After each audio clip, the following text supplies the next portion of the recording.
22 years old or something like that.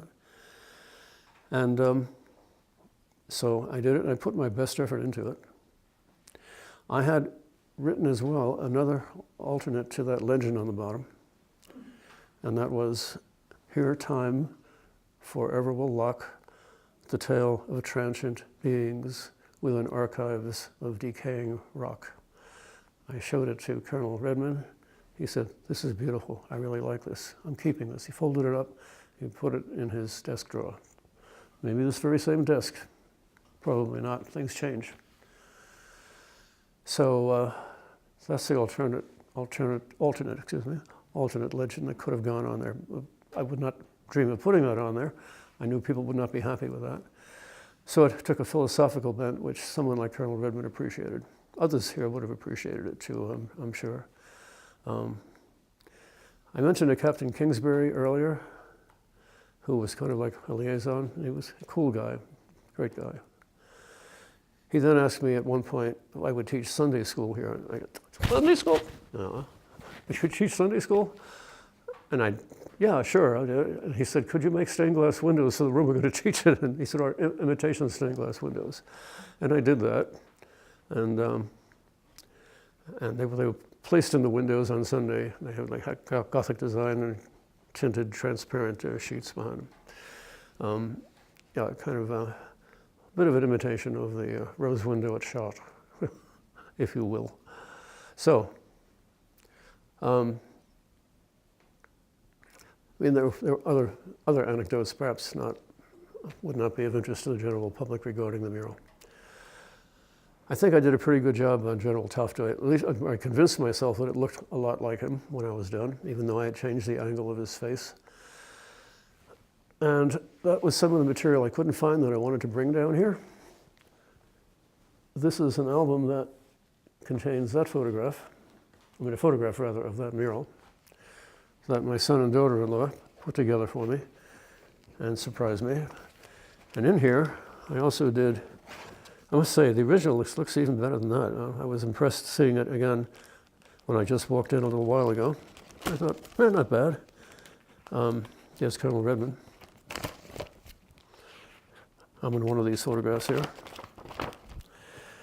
And then I did caricatures of everybody who was in the illustration section working with me.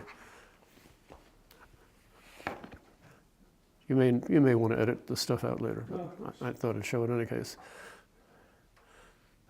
That guy's last name was Roth. I can't remember his first name. He was an architect.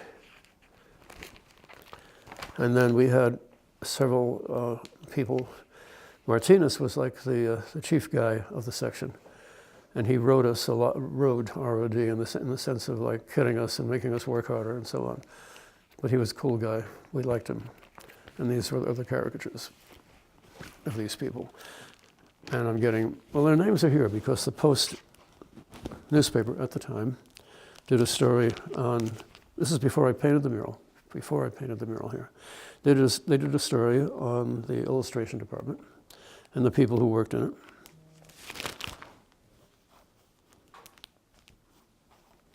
Oh, I missed a couple here.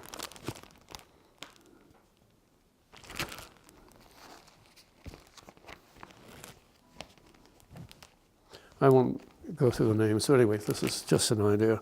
There is one amusing photograph in here. There should be, although when I was looking for it the other day, I didn't see it, and I thought, what could have possibly happened to that? Of course, I got kidded a lot. It was called PFC Michelangelo.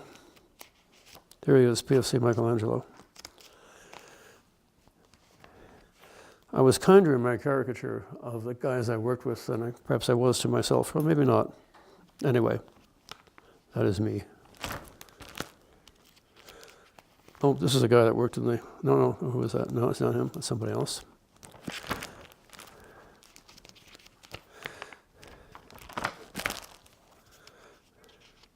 Okay.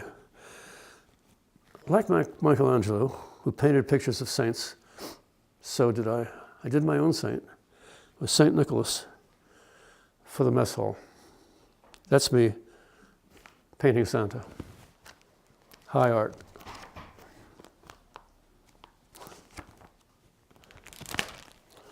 And what else might be in here?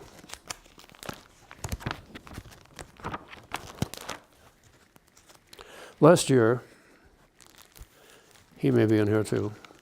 The New York Times did an article on a major European collector, Joop van Kaldenburg. What's that? It's at the very end, I think. At the very end, okay, right, thank you. Yes, not only is my sight beginning to go a bit, so is my hearing. Yeah. No, there it is. Was that it? Really? Well, does it not look like it to me? Well, you sure this is it, huh? Take it from the top. Thank you. Oh, this was top loaded, these things. Yeah, edit all this stuff out, all right, okay. All the clumsy fishing. Set this back up here.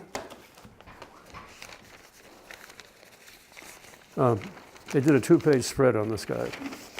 He opened up a major museum. Joop van Kaldenburg. This collection is the Kaldik Collectie, it's called. You can find it easily if you go on anywhere, YouTube, Google, whatever. Anyway, I had a show in Chelsea a few years ago,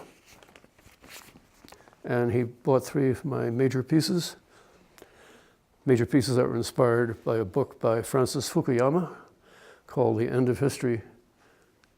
My series of paintings were The End of History 1, 2, 3. I won't go into why I did that series and what the series was about. Save that for another interview. So, I think Leah wants to. I'm sorry, yeah. Questions. Yeah. Yeah, Leah. Maybe you can help me out here by feeding me some questions. So how long did it take you to finish the mural?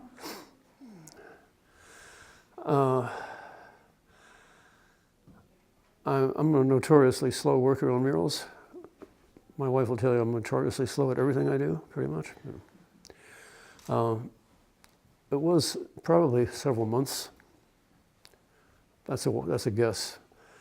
So they took me off the technical illustration, job. I was dedicated exclusively to that project, and I applied for an early out to study for a master's at the National University of Mexico City. And so I didn't serve a full prescribed 2 years as a draftee. Excuse me. A little touch of allergy. So I'm sorry I can't give you a precise answer on that. I don't know when I started exactly, but I would guess it probably, with all the work I put into it during the research and the preliminary sketches and so on, several months at the very least. And did you do a lot of other artwork on the base? I'm sorry, Leah. Did you do a lot of other artwork?